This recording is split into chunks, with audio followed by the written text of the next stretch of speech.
Alrighty. Hello, everybody. I thought I was timing that to start at 7:30, but I guess I'm actually starting it right now. So, you know what? Between now and 7:30, I'm going to send out some, there should be some sound getting out of here. I'm going to send out some notifications.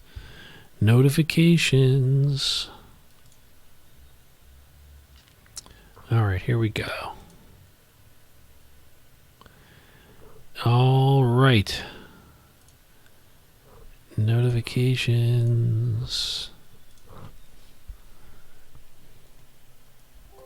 What the heck? Here we go. Mueller.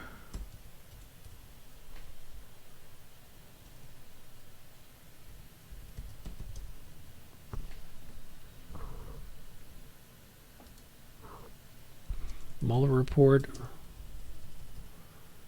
Volume 2.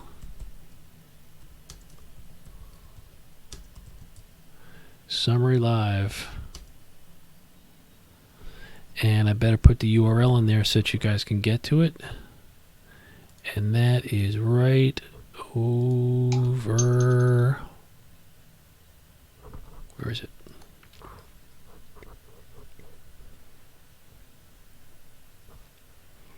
I better find it.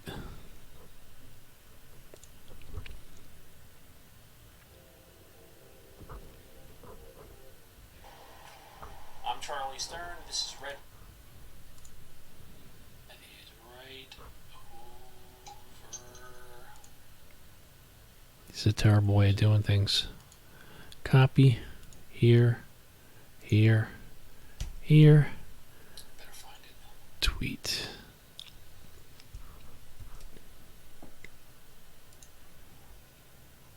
All right, that looks good. All right, and then I'm going to go over to Facebook and do the same thing. It's a terrible way of doing things. Photo, thumb 2, open, share to my news feed, and share to a group. All right, and then I'm going to go over to Facebook, do the same thing. Photo, thumb 2, open, share to my news feed, and share to a group.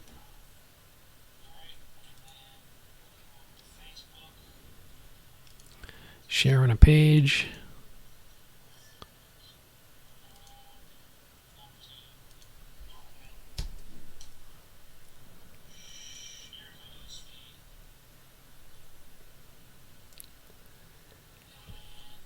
And let me share it on a friend's page.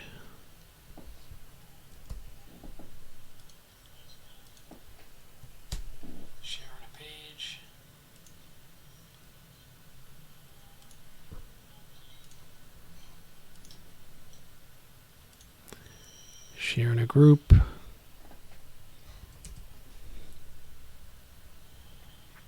let me share it on a friend's page. Okay. There we go. I've shared it out. And then I'll trim this stuff off later. But for now, let me just kind of get into the gory details of it. There we go. Okay. So now I can kind of begin to make some sense at this. So I made a few videos this morning or maybe early this afternoon. There we go. I made a few. I basically made a few live streams today where I went over about the first 80 pages of Volume 1 of the report on the investigation into Russian interference in the 2016 presidential election, otherwise commonly known as the Mueller report. And it is pronounced Mueller, apparently, even though it's written Mueller. It is pronounced Mueller. So we went over that. I'm not going to go over it again. You can watch those videos. They're at Facebook. Start over. They are at youtube.com/redbluetalk. And you can look and see I kind of jammed through and just read straight through pages and pages and pages of this thing. And that's volume 1. Okay. Now, the interesting thing is, like, I start to look at this table of contents. Volume 1 is like pretty dry. It's got an introduction. It's got an executive summary. It explains the boundaries of the investigation. It explains the difference between the different things that the Russians did. So Section 2 is active measures and Section 3 is Russian hacking. Active measures were basically a social media campaign. Russian hacking and dumping operations was like hardcore phishing operations and hacking into people's computers, stealing emails and then dumping the emails onto the internet. They talk a lot about WikiLeaks and all that. That's the meat and potatoes of Volume 1. Volume 2 is kind of a different thing. So in Volume 2, which I'm about to talk about right now, you kind of get a different feeling for things. So in Volume 2, where do they break off Volume 1 and Volume 2 in the table? Oh, because Volume 2 has its own separate table of contents. If you look at the table of contents for Volume 2, it's got its own executive summary. It's got its own large sections, the factual results, and so on. Now, I'm not going to read this one verbatim. It's simply too long. There's also a lot of addendums, appendixes, and things like that at the back, which are very useful. In fact, before I even get into this, I want to show you there's one section in the appendix that's very, very handy. It's Appendix B. Okay, and Appendix B contains a glossary. This thing is amazing. It's a glossary of all the people that are referenced in the entire Mueller report. So in alphabetical order, if somebody mentions the name of somebody on television, you're like, who is that? You can just look them up in this glossary, and it tells you exactly who they are and what they did. It's just great. So and there's like little pieces of that are, they actually explain exactly what everybody does, but there's also little pieces of redaction even within that section. Okay, so very, very handy guide to how the whole thing works. Now, I had a little bit of help with Volume 2 because earlier in the week, the New York Times published a special section. Let me put this back together. The New York Times published a special section, which I happen to have right here, called the Mueller Report, where they went through many of the pages, and that helped me make kind of a digest for you of the important things that you need to know about that are in Section 2. So I'm not going to go through page by page, but I am going to go through some very key things, and I'm going to read them. So I'm on page 3 of Volume 2. And hey, thanks for watching, folks. I see there's a couple of people on here. Do me a huge favor. That little pink button in the corner that says subscribe, hit that, and so I can show up in your YouTube feed. And then the other thing is click the share button and tell your friends on Facebook, Twitter, and YouTube that I'm doing this little review of Volume 2 of the Mueller Report. So, in the executive summary to Volume 2, there's a very key paragraph, and it says here, I'm going to read it. It's in a section called Factual Results of the Obstruction Investigation. It says, our obstruction of justice inquiry focused on a series of actions by the president that related to the Russian interference investigations, including the president's conduct toward law enforcement officials overseeing the investigations and the witnesses to relevant events. There's a section called Conduct Involving FBI Director James Comey and Michael Flynn. So, in this morning's videos, I tried to really not editorialize at all, but I don't think I'm really saying anything partisan or sketchy if I simply say that this whole thing, it became ignited when the president fired FBI Director James Comey. That was a pivotal, anchoring moment for a lot of other things. And to understand that, there's a key paragraph here. It says, conduct involving FBI Director James Comey and Michael Flynn. These are one of the key issues and events that the special prosecutor examined. And it says, I'm going to read the whole thing. Conduct involving FBI Director James Comey and Michael Flynn. In mid-January 2017, incoming National Security Advisor Michael Flynn falsely denied to the Vice President, other administration officials, and FBI agents that he had talked to Russian Ambassador Sergei Kislyak about Russia's response to U.S. sanctions on Russia for its election interference. On January 27, the day after the president was told that Flynn lied to the vice president and had made similar statements to the FBI, the president invited FBI Director James Comey to a private dinner at the White House and told Comey that he needed loyalty. On February 14, the day after the president requested Flynn's resignation, the president told an outside advisor, now that we fired Flynn, the Russia thing is over, unquote.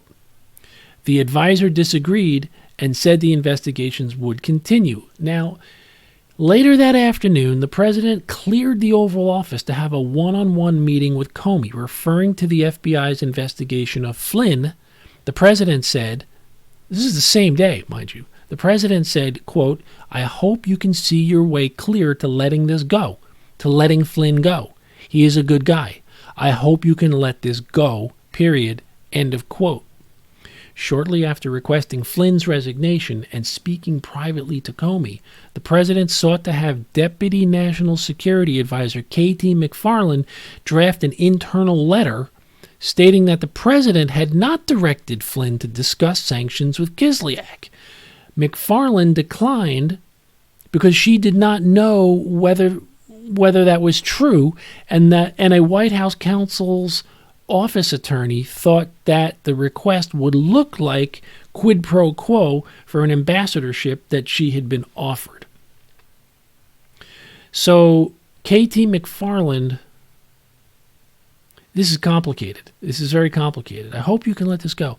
After requesting Flynn's resignation and speaking privately to Comey, the president wanted McFarland to draft an internal letter that would say the president had not directed Flynn to discuss sanctions with Kislyak. He wanted that message out there for some reason.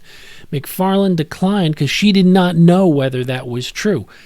It would seem to me, and I am editorializing here, that if she did not know whether it was true, she must have suspected that it was not true. And a White House counsel's office attorney thought that the request would look like a quid pro quo for an ambassadorship. Quid pro quo just means like this for that. Like, you write this letter for me and I'll get you the ambassadorship. So that is a very critical anchoring moment. Then there's another key event which revolves the president's termination of Comey. So May 3rd, 2017, Comey testified in a congressional hearing, but declined to answer questions about whether the president was personally under investigation. Within days, the president decided to terminate Comey. The president insisted that the termination letter, which was written for public release, state that Comey had informed the president that he was not under investigation. The day of the firing, the White House maintained that Comey's termination resulted from independent recommendations from the Attorney General and the Deputy Attorney General that Comey should be discharged for mishandling the Hillary Clinton email investigation. But the president had decided to fire Comey before hearing from the Justice Department. The day after firing Comey, the president told Russian officials, get this, the day after firing Comey, the president told Russian officials that he had faced great pressure because of Russia, unquote, which had been, quote, taken off, unquote, by Comey's firing. So on the one hand, he establishes that there's a crystal linkage between Comey's firing and the pressure of the Russia investigation. The next day, the president acknowledged in a television interview that he was going to fire Comey regardless of the Department of Justice recommendation, and that when he decided to just do it, he was thinking about, quote, "This thing with Trump and Russia is a made-up story." I believe that was in the NBC interview with Lester Holt. In response to a question about whether he was angry with Comey about the Russia investigation, the president said, "As far as I'm concerned, I want that thing to be absolutely done properly," adding that firing Comey, quote, "might even lengthen out the investigation," unquote. So this was a major source of angst for Mr. Mueller. All right. So then he goes on to talk about other factual results of the obstruction investigation, and here's a key factual result. It's titled "Efforts to Prevent Public Disclosure of Evidence." In the summer of 2017, the president learned that media outlets were asking about the June 19, 2016 meeting at Trump Tower between senior campaign officials, including Donald Trump Jr., and a Russian lawyer who is said to be offering damaging information about Hillary Clinton as part of Russia and its government support for Mr. Trump. On several occasions, the president directed aides not to publicly disclose the emails setting up the June 9 meeting, suggesting that the emails would not leak and that the number of lawyers with access to them should be limited. Before the emails became public, the president edited a press statement for Trump Jr. by deleting a line that acknowledged that the meeting was with an individual who Trump Jr. was told might have information helpful to the campaign, and instead said only that the meeting was about adoptions of Russian children. When the press asked questions about the president's involvement in Trump Jr.'s statement, the president's personal lawyer repeatedly denied that the president had played any role. So, again, these are all matters under the obstruction investigation.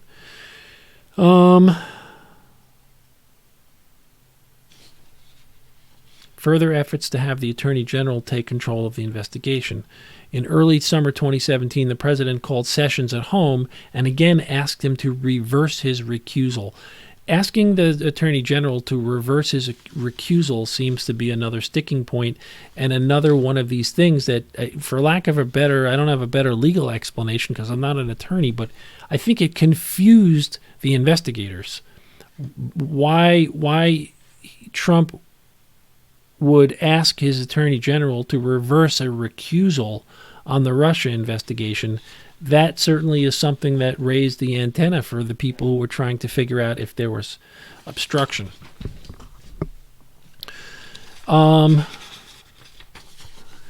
Now, this is under the heading of overarching factual issues. It says, "We did not make a traditional prosecution decision about these facts, but the evidence we obtained supports several general statements about the president's conduct.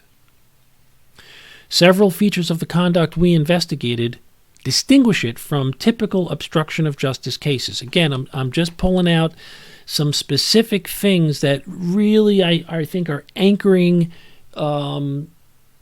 tidbits, for lack of a better term, within this volume 2 that speak to what the special counsel was struggling with in trying to establish an obstruction of justice case. Several features of the conduct we investigated distinguish it from typical obstruction of justice cases. First, the investigation concerned the president and some of his actions, such as firing the FBI director, involved facially lawful acts within his Article II authority. In other words, things that he actually has the right to do, which raises constitutional issues discussed below. At the same time, the president's position as the head of the executive branch provided him with unique and powerful means of influencing official proceedings, subordinate officers, and potential witnesses, all of which is relevant to a potential obstruction of justice analysis. Second, unlike cases in which a subject engages in obstruction of justice to cover up a crime, the evidence we obtained did not establish that the president was involved in an underlying crime related to Russian election interference. Although the obstruction statutes do not require proof of such a crime, the absence of that evidence affects the analysis of the president's intent and requires consideration of other possible motives for his conduct. Third, many of the president's acts directed at witnesses, including discouragement of cooperation with the government and suggestions of possible future pardons, took place in public view. That circumstance is unusual, but no principle of law excludes public acts from the reach of the obstruction laws. That's basically like saying just because you said it in public doesn't mean it's not a crime. That circumstance is unusual, but no principle of law excludes public acts from the reach of obstruction laws. If the likely effect of public acts is to influence witnesses or alter their testimony, the harm to the justice system's integrity is the same. So, I guess just because you say on TV something like Russia, if you're listening, that doesn't mean that's not obstruction of justice or that a crime did not occur. All right, so I'm moving along here. Page 13 of Volume 2 of the Mueller report got a very interesting paragraph, which I pulled this one out of the New York Times, I have to admit. It says here, we also sought a voluntary interview with the president. After more than a year of discussion, the president declined to be interviewed. Then there's a 2 or 3 lines of redaction, and then it says, during the course of our discussions, the president did agree to answer written questions on certain Russia-related topics, and he provided us with the answers. He did not similarly agree to provide written answers to questions on obstruction topics.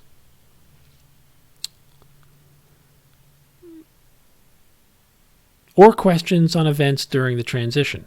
Ultimately, while we believed that we had the authority and legal justification to issue a grand jury subpoena to obtain the president's testimony, we chose not to do so. We made that decision in view of the substantial delay that such an investigative step would likely produce at a late stage in our investigation. We also assessed that, based on the significant body of evidence we had already obtained the president's actions and his public and private statements describing or explaining those actions, we had sufficient evidence to understand relevant events and to make certain assessments without the president's testimony. The office's decision-making process on this issue is described in detail below. So, this is a very important matter because they never got an interview out of him, but they had enough information. And I guess maybe Mueller's saying, if you want more information, Congress, you're going to need to get it on your own. But he had enough to reach his conclusions. Okay, so then, reaching a little deeper now, page 72, this is this whole thing about Sarah Sanders. This is like crazy. And it's in a section, just to put some context around it, it's in a section of the report that deals with, it's again still talking about the decision to terminate Comey. I think that the Comey firing was a very complicated thing for the special counsel's office because the termination itself is within the president's it's within the law. It's within something that he is allowed to do. But what the special counsel's office had to figure out is what was the intent of that termination.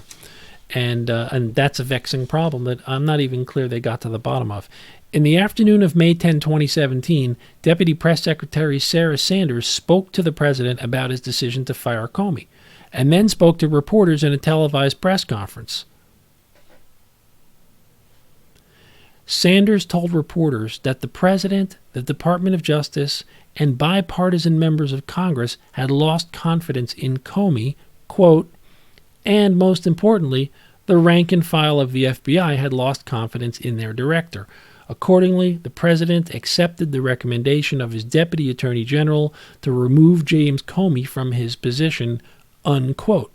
In response to questions from reporters, Sanders said that Rosenstein decided, quote, on his own, unquote, to review Comey's performance and that Rosenstein decided on his own to come to the president on Monday, May 8, to express his concerns about Comey. When a reporter indicated that the, quote, vast majority, unquote, of FBI agents supported Comey, Sanders said, look, we've heard from countless members of the FBI that say different things, unquote. Following the press conference, Sanders spoke to the president, who told her she did a good job and she did not point out any inaccuracies in her comments. Sanders told this office, meaning the special counsel's office, that her reference to hearing from countless members of the FBI was a, quote, slip of the tongue. She also recalled that her statement in a separate press interview that rank-and-file FBI agents had lost confidence in Comey was a comment she made in the heat of the moment that was not founded on anything. Well, that undermines the whole story of why he was fired. And that is certainly going to be an ongoing problem that will have to get worked out. So, in this, again, I'm still in section 2 here, rather, volume 2 of the Comey report. And I'm in a section that analyzes the president's decision to fire James Comey, and we're now like a bunch of paragraphs down, and it talks about something called nexus to a proceeding. The nexus element would be satisfied by evidence showing that a grand jury proceeding or criminal prosecution arising from an FBI investigation was objectively foreseeable and actually contemplated by the president when he terminated Comey. Under intent, it says, substantial evidence indicates that the catalyst for the president's decision to fire Comey was Comey's unwillingness to publicly state that the president was not personally under investigation. This seems to be a big sticking point for the president. He wants Comey to say, or to somehow codify or memorialize or in some way officially acknowledge that the president was not under investigation. So substantial evidence indicates that the catalyst for the president's decision to fire Comey was Comey's unwillingness to publicly state that the president was not personally under investigation, despite the president's repeated request that Comey make such an announcement. In the week leading up to Comey's May 3, 2017 Senate Judiciary Committee testimony, the president told Don McGahn that it would be the last straw if Comey did not set the record straight and publicly announce that the president was not under investigation. But during his May 3 testimony, Comey refused to answer questions about whether the president was being investigated. Comey's refusal angered the president, who criticized Sessions for leaving him isolated and exposed, saying, "You left me on an island." 2 days later, the president told advisors he had decided to fire Comey and dictated a letter to Stephen Mueller that began with a reference to the fact that the president was not being investigated. He dictated a letter to Stephen Mueller that began with a reference to the fact that the president was not being investigated. Quote, "While I greatly appreciate you informing me that I am not under investigation concerning what I have often stated is a fabricated story on a Trump-Russia relationship, ... So that's like writing a memo that says what you want it to say and sending it to the person who you want to be saying that thing.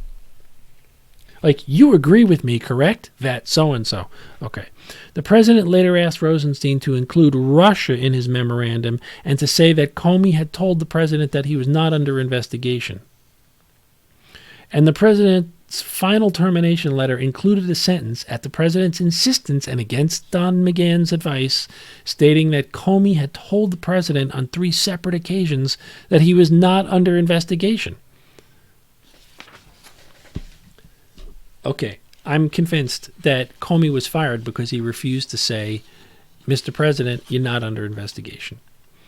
Okay, so a little bit deeper into this same section on intent, finally, the president and White House aides initially advanced a pretextual reason to the press and the public for the Comey termination. In the immediate aftermath of the firing, the president dictated a press statement suggesting that he had acted based on the DOJ recommendations, and the White House press officials repeated the story. But the president had decided to fire Comey before the White House solicited those recommendations.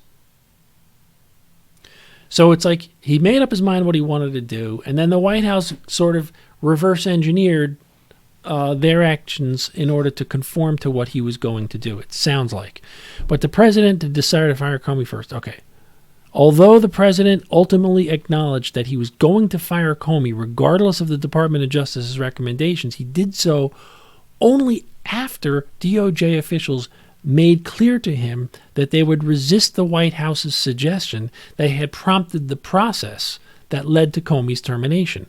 The initial reliance on a pretextual justification could support an inference that the president had concerns about providing the real reason for the firing, although the evidence does not resolve whether those concerns were personal, political, or both. Okay, so now we're going a lot deeper into Volume 2 of the Comey Report. Page 139 kind of deals with Michael Cohen's false statements. So it says here, in early May 2017, Cohen received requests from Congress to provide testimony and documents in connection with congressional investigations of Russian interference in the 2016 election. At that time, Cohen understood Congress's interest in him to be focused on the allegations in the Steele reporting concerning a meeting Cohen allegedly had with Russian officials in Prague during the campaign. Cohen had never traveled to Prague and was not concerned about those allegations, which he believed were provably false. On May 18, 2017, Cohen met with the president to discuss the request from Congress, and the president instructed Cohen that he should cooperate because there was nothing there. Cohen eventually entered into a joint defense agreement with the president and other individuals who were part of the Russia investigation. In the months leading up to his congressional testimony, Cohen frequently spoke with the president's personal counsel. So it looks to me like, Cohen never actually went to Prague to investigate the dossier. Further along, page 178. Ascertaining whether the president violated the obstruction statutes would not chill his performance of his Article 2 duties. So it says here, accordingly, based on the analysis above, we, meaning the special counsel's office, were not persuaded by the argument that the president has blanket constitutional immunity to engage in acts that would corruptly obstruct justice through the exercise of otherwise valid Article 2 powers. That's a complicated legal sentence. Let me break that down. We are not persuaded by the argument that the president has blanket constitutional immunity to engage in acts that would corruptly obstruct justice to exercise. So in other words, what they're saying is Article 2 powers of the presidency allow the president to do certain things, like fire the FBI director. But he doesn't have a blanket constitutional immunity to exercise his power under Article 2 if it would corruptly obstruct justice. Things are pretty vague here. So that's what he's saying. I think that's like a key thing. And just one more, and then here we go. Hey, Charles, I heard news report that the special counsel also uncovered evidence that the president wanted Sessions to give a speech an exculpatory speech. Wanted Sessions to give a speech, right? Basically releasing him of any wrongdoing. I'm not surprised. It's consistent with these other things, Bob. Bob also says a classic line seems appropriate to describe the president's actions. Thou doth protest too much. And how can one infer anything other than that the president is trying to cover up a crime? Why go through it all if you're innocent? Well, I guess at a high level, what Bob is saying is, if it quacks like a duck and it looks like a duck, it's probably a duck. At a high level, from 50,000 feet distance, you certainly make a lot of sense, Bob. You usually do, and you do in this case too. The question is, what did he do that's impeachable? And I don't have the answer, and the answer is not necessarily spelled out in this report, at least not explicitly. I guess lawyers are going to have to figure out what to do. One more thing here. I'm going to read the conclusion. This is the conclusion of Volume 2 of the Mueller report. It says, because we determined not to make a traditional prosecutorial judgment, we did not draw ultimate conclusions about the president's conduct. The evidence we obtained about the president's actions and intent presents difficult issues that would need to be resolved if we were making a traditional prosecutorial judgment. At the same time, if we had confidence after a thorough investigation of the facts that the president clearly did not commit obstruction of justice, we would so state. I mean, I'm sorry to laugh, but that's like, that's a very lawyerly way of saying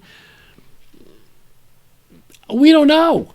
We don't know whether he obstructed justice, but if we thought he did, we would so state. We would say so. Based on the facts and the applicable legal standards, we were unable to reach that judgment.